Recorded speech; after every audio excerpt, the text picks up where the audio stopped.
Gérard Larcher, le Sénat a été secoué ces dernières semaines par une affaire qui nous a tous stupéfaits, l'affaire Joël Guerriau, du nom de ce sénateur mis en examen pour avoir drogué une députée. Vous lui avez demandé de se mettre en retrait. Est-ce que c'est le cas?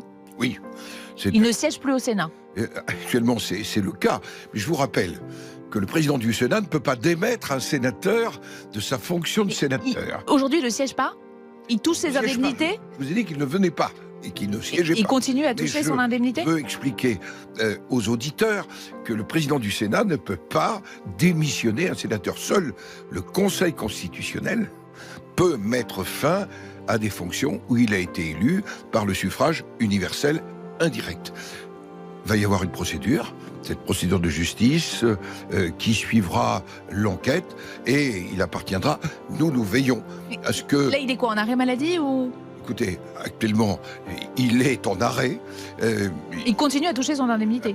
Oui, non mais parce que c'est la loi. C'est la loi, c'est le règlement. Je lui ai demandé de ne plus siéger. Nous avons pris ce que nous pouvions prendre comme décision.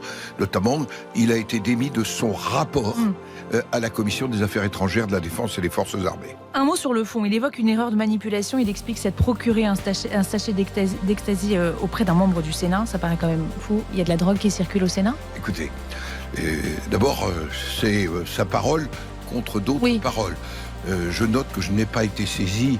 Mais vous n'avez pas mené votre petite enquête interne et au Sénat sur ce sujet, perquisition que naturellement j'accorderai si tel était le cas.